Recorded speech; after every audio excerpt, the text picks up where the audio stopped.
नमस्कार, मैं रवीश कुमार। गांधी फिल्म से पहले गांधी जी को कोई नहीं जानता था। बिल्कुल मत हंसिएगा, बिल्कुल नहीं, एकदम नहीं। इतनी तेज गर्मी है, 50-50 डिग्री सेल्सियस वाली गर्मी, और उसमें भी प्रधानमंत्री मोदी रोज 4-4 इंटरव्यू दे रहे हैं। बोलने के लिए कुछ है नहीं, पूछने के लिए तो कुछ भी नहीं, तो जाहिर है प्रधानमंत्री कुछ ना कुछ बोलेंगे, नहीं तो इंटरव्यू की चर्चा कैसे होगी। जब से उन्होंने एक इंटरव्यू में कह दिया कि परमात्मा ने उन्हें भेजा है, तब से समझ ही नहीं आ रहा कि उनका इंटरव्यू रुकवाने के लिए किसके पास जाया जाए। मुझे डर है कि चुनाव आयोग कहीं चुनाव के 10 चरण और ना बढ़ा दे, ताकि प्रधानमंत्री के इंटरव्यू की संख्या 100 हो जाए। इस देश में अब कुछ भी हो सकता है, तैयार रहिए। लोग कितना हंसे कि उनके प्रधानमंत्री ने ऐसी बात कह दी। लोग आज भी हंस रहे हैं जब प्रधानमंत्री मोदी ने कहा गांधी फिल्म से पहले गांधी जी को कोई नहीं जानता था। बस लोगों ने हंसना शुरू कर दिया, जिसकी कोई जरूरत नहीं थी। वे खुद हर इंटरव्यू में हंसाने वाली बात नहीं करते, किसी किसी में रो भी देते हैं। आप में से बहुत लोगों ने गांधी फिल्म नहीं देखी होगी, और देखी होगी तो भूल गए होंगे। यह फिल्म 1982 में रिलीज हुई, लेकिन इस फिल्म के निर्देशक रिचर्ड एटनबरो ने 1962 में ही गांधी पर फिल्म बनाने का इरादा कर लिया। इस फिल्म को बनाने की प्रेरणा उन्हें मिली 1950 में लिखी गई एक किताब से। गांधी की हत्या के 2 साल बाद लुई फिशर गांधी की जीवनी लिखते हैं, और 1962 में एटनबरो उसे पढ़कर बेचैन हो जाते हैं। तय करते हैं कि इस पर फिल्म बनाएंगे। नवंबर 1982 में गांधी फिल्म रिलीज होती है। उस वक्त न्यूयॉर्क टाइम्स में आलेख प्रकाशित हुआ, जिसका शीर्षक था अ 20 years struggle puts Gandhi on screen. 20 साल के संघर्ष से यह फिल्म बनी थी। फिल्म बनाने के लिए एटनबरो 1963 में भारत आए, जवाहरलाल नेहरू से मिले। तब नेहरू ने एटनबरो से कहा कि गांधी पर फिल्म बनाएं तो उन्हें सिर्फ महानता के आवरण में कैद ना करें, उन्हें उनकी तमाम अच्छाइयों और कमजोरियों के साथ दिखाएं, क्योंकि उसमें ही उस इंसान की असल महानता छिपी है। 1982 में जब यह फिल्म रिलीज हुई, तब एटनबरो ने फिल्म को समर्पित किया। जिन लोगों को समर्पित किया, उनमें से जवाहरलाल नेहरू भी एक थे। उन्होंने फिल्म के डेडिकेशन में लिखा कि नेहरू की प्रेरणा और भरोसे के बिना यह फिल्म नहीं बन सकती थी। एटनबरो की फिल्म से पहले 1968 में ही फिल्म डिवीजन ने गांधी पर 5 घंटे की डॉक्यूमेंट्री बनाई थी। यह बताना जरूरी था, वरना अगले चुनाव में प्रधानमंत्री मोदी कहने लग जाते कि कोई गांधी फिल्म को नहीं जानता था। उन्होंने ही इस फिल्म का प्रचार किया। तब जाकर भक्त लोगों को पता चला। इतनी भयंकर गर्मी में गंजी पहनकर सोसाइटी के गेट पर जो अंकिल घूम रहे हैं, उन्हें पहली बार पता चला होगा। ऐसे लोगों को तो आप जब भी बताएं, ये पहली बार ही जानते हैं और कहते हैं इतिहास हमें नहीं बताया गया। दिन भर में एक किताब ढंग से नहीं पढ़ते, मगर रोना रोते हैं कि इतिहास नहीं बताया गया। सोचिए, गांधी फिल्म समर्पित ही की गई जवाहरलाल नेहरू को। और यही नहीं, जब 1980 में अंततः गांधी फिल्म का निर्माण शुरू हुआ, तब इसे बनाने के लिए भारत की तब की प्रधानमंत्री इंदिरा गांधी ने सरकारी फिल्म निर्माण संस्था नेशनल फिल्म डेवलपमेंट कॉरपोरेशन की ओर से मदद दी थी। इस तरह से देखें तो भारत भी इस फिल्म का सह निर्माता है। अब तो गांधी फिल्म के निर्माण में इंदिरा गांधी का नाम आ गया, नेहरू का भी नाम आ गया। यही होता है जब आप पढ़ते लिखते नहीं हैं, व्हाट्सएप यूनिवर्सिटी का माल उठाकर टेम्पो में भर लेते हैं और गोदी मीडिया के यहां पहुंच जाते हैं। जो पत्रकार इंटरव्यू कर रहे हैं, उनकी मुसीबत सोचिए। बोला प्रधानमंत्री ने, लेकिन जग हंसाई उनकी हो रही है। मैं कह रहा हूं कि जो पत्रकार इंटरव्यू करने जा रहे हैं, वो इतिहास में अपना नाम कैसे दर्ज करा रहे हैं, याद रखना चाहिए। जीवन भर इस इंटरव्यू के लिए उन्हें शर्मिंदा होना पड़ेगा कि उनसे यह तक नहीं कहा गया कि गांधी फिल्म के पहले भी लोग गांधी को जानते थे। गांधी को इस फिल्म से पहले कोई नहीं जानता था। प्रधानमंत्री मोदी की इस बात पर भयंकर रिसर्च होने लगा है कि गांधी पर बनी फिल्म से पहले कौन कौन गांधी को जानता था। कोई निकाल लाया कि टाइम पत्रिका के कवर पर गांधी अवतरित हो चुके हैं। यह बताने की क्या जरूरत थी।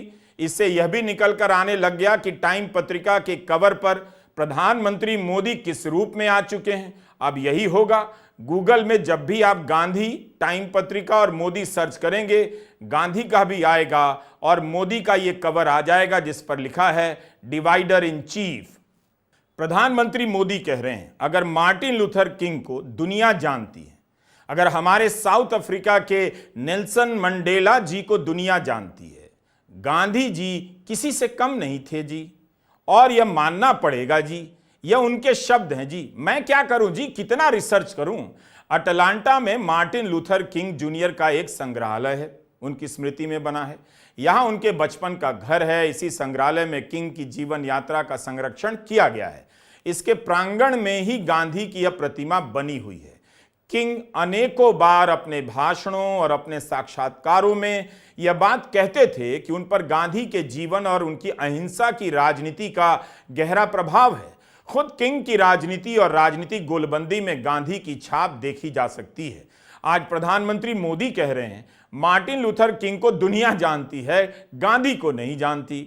बात क्या होनी थी इस चुनाव में कि हिंदी प्रदेश के युवाओं का भविष्य क्या होगा, तो प्रधानमंत्री मोदी ने पत्रकारों को मार्टिन और मंडेला में उलझा दिया। वे झूठ भी इस लेवल का बोल देते हैं कि बताना पड़ जाता है, वरना लाखों लोग उनकी इस बात पर यकीन कर जाएंगे। बताइए, क्या यह मानने वाली बात है कि नेल्सन मंडेला को दुनिया जानती थी, गांधी को कोई नहीं जानता था? नेल्सन मंडेला को कहा ही जाता है दक्षिण अफ्रीका के गांधी। 2007 का यह लेख है जो रॉयटर्स की वेबसाइट पर मौजूद है। लिखा है कि मंडेला गांधी के अहिंसा के रास्ते पर चलने की बात कर रहे थे। 28 साल जेल में रहने के बाद जब मंडेला बाहर आए, तब उन्होंने कहा गांधी उनके लिए प्रेरणा है। 1906 में साउथ अफ्रीका में शुरू हुए गांधी के सत्याग्रह की 100वीं वर्षगांठ पर 88 वर्ष के मंडेला ने कहा था, गांधी एक पवित्र योद्धा थे जिन्होंने नीति और नैतिकता के दम पर अंग्रेजों के सामने हथियार डालने से इनकार कर दिया। इस समारोह में दुनिया भर के राजनेता, सामाजिक कार्यकर्ता और नोबेल लॉरिएट शामिल हुए थे। प्रधानमंत्री नरेंद्र मोदी कुछ भी बोल सकते हैं, बोलने दीजिए। उनकी बातें गलत होती हैं, हम आलोचना करते हैं, लेकिन कुछ ऐसी भी बातें कह जाते हैं कि जांच करने में भी शर्म आती है कि हमारे प्रधानमंत्री हैं। प्रधानमंत्री का ऐसा स्तर हो गया है, बीजेपी में उन्हें लोकप्रिय नेता जेपी नड्डा के अलावा कोई दूसरा रोक नहीं सकता कि आप इस तरह के इंटरव्यू देना बंद कीजिए, इस तरह की बातें मत कीजिए, मगर नड्डा भी नहीं रोक पा रहे हैं। योगी जी कितना हंस रहे होंगे, कैसे कह दिया प्रधानमंत्री मोदी ने कि दुनिया मार्टिन लूथर किंग और नेल्सन मंडेला को जानती थी और 1982 में गांधी फिल्म के बनने के पहले गांधी को नहीं जानती थी। योगी जी जरूर हंस रहे होंगे। ऑल्ट न्यूज के जुबैर ने एक तथ्य निकाला कि प्रधानमंत्री मोदी 30 सितंबर 2018 के एपिसोड में कह चुके हैं, मन की बात के एपिसोड में, कि महात्मा गांधी के विचार ने पूरी दुनिया को प्रेरित किया है। डॉक्टर मार्टिन लूथर जूनियर हों या नेल्सन मंडेला हों, दोनों को प्रभावित किया है। और अब कुछ और कह रहे हैं, महात्मा गांधी के विचार ने पूरी दुनिया को प्रेरित किया है। Doctor Martin Luther king junior हो या नेल्सन मंडेला जैसी महान विभूतियां, हर किसी ने गांधी जी के विचारों से शक्ति पाई और अपने लोगों को समानता और सम्मान का हक दिलाने के लिए लंबी लड़ाई लड़ सके। 1931 में गांधी और चार्ली चैपलिन की मुलाकात हुई। चार्ली की सबसे चर्चित फिल्मों में से एक द ग्रेट डिक्टेटर में आखिर में जो ट्रम्प के किरदार का भाषण है, यूट्यूब पर है, जरूर सुनिए। उसमें गांधी के विचारों की झलक आप देख सकते हैं। द ग्रेट डिक्टेटर उस समय बुलंदी की सीढ़ियां चढ़ रहे जर्मनी के तानाशाह हिटलर पर व्यंग्य थी। इस फिल्म में चार्ली चैपलिन हिटलर की हिंसक आतताई सत्ता के बरक्स गांधी की रहमदिल विचारधारा को खड़ा कर रहे थे। गांधी को गांधी के ही जीवन में दुनिया जान गई थी, जैसे प्रधानमंत्री मोदी को आप उनके ही समय में जान गए और समझ गए कि हर बात बात पर बोलने से इसलिए बड़े लोगों ने मना किया था, मगर जब बड़े लोग ही बिना बात के बोलते चले जाएं तो क्या किया जा सकता है। प्रधानमंत्री मोदी को इस चुनाव में अग्निवीर पर बात नहीं करनी थी, महंगाई और रोजगार पर बात नहीं करनी थी, शिक्षा और स्वास्थ्य पर बात नहीं करनी थी, तो उन्होंने प्रयोग किया और वह प्रयोग सफल हो गया। कभी मंगलसूत्र, कभी मुसलमान, कभी मटन, कभी भैंस, तो कभी टोटी, तो कभी परमात्मा, सबका नाम लेकर वीडियो बनाने वालों को कंटेंट दे दिया। और हुआ क्या? आप भूल गए विपक्ष के मुद्दे क्या हैं। इंडिया गठबंधन ने 25 लाख का स्वास्थ्य बीमा देने का वादा किया है, बेरोजगार युवाओं को 1 लाख रुपया देने का वादा किया है। हमने गिनती की है, हिंदुस्तान में 30 लाख सरकारी वैकेंसीज हैं। 30 लाख। मोदी जी इनको भरवाते नहीं है, बीजेपी इनको भरती नहीं है। सरकार में आने के एकदम बाद हमारा पहला काम होगा कि 90% को 30 लाख सरकारी नौकरियां हम दे देंगे।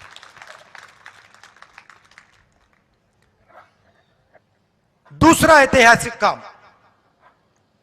हम मनरेगा प्रोग्राम लाए थे, रोजगार का अधिकार। लाखों लोगों को फायदा हुआ, अधिकार दिया हमने। वैसे ही हम हिंदुस्तान के युवाओं को, सब युवाओं को अप्रेंटिसशिप का अधिकार देने जा रहे हैं। और यह अधिकार हर ग्रेजुएट, हर डिप्लोमा होल्डर को मिलेगा। अधिकार क्या है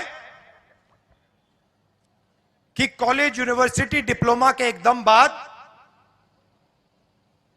1 साल के लिए हर ग्रेजुएट को प्राइवेट कंपनी में, सरकारी ऑफिस में 1 साल की अप्रेंटिसशिप दी जाएगी और 1 लाख रुपए उसे 1 साल में दिया जाएगा। और यह हर ग्रेजुएट के लिए किया जा रहा है। क्यों आज पूरे विपक्ष के जो सबसे उम्दा स्टार कैंपेनर हैं श्री नरेंद्र मोदी, आज उन्होंने फिर एक इंटरव्यू दिया और उसमें उन्होंने कहा कि अगर गांधी पर फिल्म नहीं बनती तो विश्व उन्हें नहीं जानता। अब ये सूरज को अपने मोबाइल की टॉर्च दिखाने से ज्यादा तो और मैं कुछ नहीं मानता। बहरहाल ये वो गांधी हैं जिनकी एक पंक्ति, जो उनके मुंह से एक पंक्ति निकलती थी, वो पूरे विश्व की अखबारों की सुर्खियां बनती थी। जब वो लंदन जाते थे तो वहां की गलियां और सड़क जाम हो जाती थी। ये वो महात्मा गांधी हैं जिनको नेल्सन मंडेला और मार्टिन लूथर किंग अपना प्रेरणा मानते थे, और चार्ली चैपलिन और आइंस्टाइन उनको अपना आदर्श मानते थे। तो आप उस महात्मा गांधी के लिए कहते हो कि वो एक फिल्म का मोहताज था अपनी पहचान बनाने के लिए? तो अच्छी बात है कि आप प्रधानमंत्री लेट बने, जल्दी नहीं बन गए। नहीं तो हो सकता है आप बेन किंग्सले के स्टैच्यू पूरी दुनिया में लगाते फिरते। 100 देश के आसपास महात्मा गांधी का स्टैच्यू लगाए हुए हैं और महात्मा गांधी का स्टैच्यू है, बेन किंग्सले का नहीं है। कहीं आप किसी गलतफहमी में रहे हैं मोदी जी।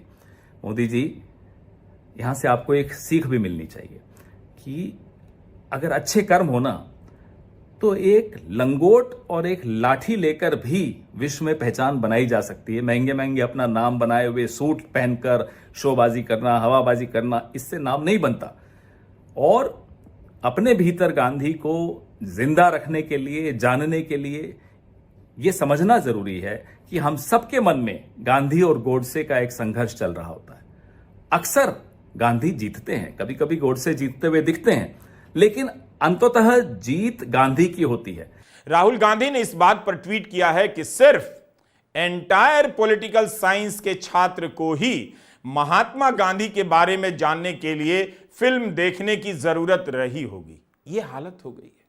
प्रधानमंत्री अगर जीत गए चुनाव तो यह इस मायने में ऐतिहासिक होगा कि उन्होंने 10 साल के अपने काम पर नहीं, 10 हफ्तों के अपने अनाप शनाप बयानों के आधार पर वोट लेकर साबित कर दिया भारत की जनता को नौकरी, सैलरी नहीं चाहिए, झूठ चाहिए, बकवास चाहिए। एक इंटरव्यू में उन्होंने कह दिया कि अब जाकर इलेक्शन कमीशन पूर्ण रूप से स्वतंत्र बना है। उदाहरण देते हैं कि उस जमाने के जो इलेक्शन कमिश्नर रिटायर हुए, जो बैठे हैं, वे आज भी उसी पॉलिटिकल फिलॉसफी को प्रमोट करने वाले ट्वीट करते हैं, अपने ओपिनियन देते हैं, आर्टिकल लिखते हैं। इसका मतलब अब जाकर के इलेक्शन कमीशन पूर्ण रूप से स्वतंत्र बना है। प्रधानमंत्री भूल गए, अरविंद केजरीवाल की गिरफ्तारी के बाद चुनाव आयोग से रिटायर हुए दो आयुक्तों ने जब इंडियन एक्सप्रेस से बात की, चिंता जाहिर की, तब अपना नाम जाहिर नहीं किया, ऑफ रिकॉर्ड बात की। जाहिर है भय रहा होगा।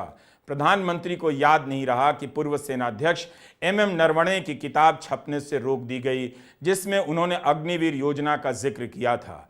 इसी तरह प्रधानमंत्री मोदी ने एक चैनल से कह दिया, उन्हें यकीन है कि भगवान ने ही भेजा है। यह रिसर्च का विषय होना चाहिए। प्रधानमंत्री हल्के नेता तो नहीं है।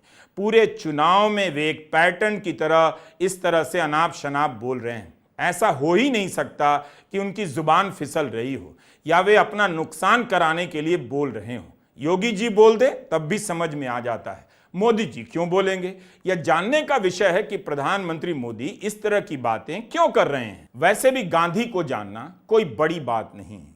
लोग अपने कार्यालय में गांधी की प्रतिमा रख लेते हैं और गांधी के विचारों से कोसों दूर नजर आते हैं। प्रधानमंत्री मोदी के दफ्तर में भी गांधी की प्रतिमा है, छोटी सी मूर्ति है, लेकिन उनके विचारों में, कार्यों में, वाणी में गांधी कितने हैं आप मुझसे बेहतर जानते हैं। खुद गांधी को भी बुरा नहीं लगता कि उन्हें कोई नहीं जानता है। गोडसे भी गांधी को नहीं जान सका, इसलिए गांधी को गोली मार दी। RSS कहां गांधी को जान पाया? गांधी के जीवन में ही नहीं जान सका, उनके बाद भी नहीं। गांधी का अध्ययन करने वाले भी गांधी को आज तक समझने का प्रयास कर रहे हैं। देश और दुनिया भर में गांधी की अनेक प्रतिमाएं हैं। दुनिया भर के तमाम देशों ने गांधी के नाम पर डाक टिकट जारी किए हैं। जिस नोटबंदी से लाखों लोगों की पूंजी नष्ट हो गई, महिलाओं की बचत नष्ट हो गई, उस नोट पर भी गांधी की ही तस्वीर थी, आज भी है। खुद मुख्यमंत्री के तौर पर नरेंद्र मोदी जिस सचिवालय में 13 साल तक बैठे हैं, उस शहर का नाम भी गांधीनगर है। भारत में गांधी के नाम पर अनेक सड़कें हैं, विश्वविद्यालय हैं, बस गांधी नहीं है। अभी तक नेता वोट के लिए गांधी के नाम का इस्तेमाल किया करते थे। प्रधानमंत्री मोदी गांधी का नाम लेकर मुद्दों को भटका रहे हैं। गेस कीजिए अगले इंटरव्यू में प्रधानमंत्री क्या कहने वाले हैं। मुझे लगता है कि वे यह कह सकते हैं कि उनसे पहले कोई प्रधानमंत्री को नहीं जानता था। उनके इस तरह के बयानों के बाद से ही लोग प्रधानमंत्री को जानने लगे हैं। नमस्कार, मैं रवीश कुमार।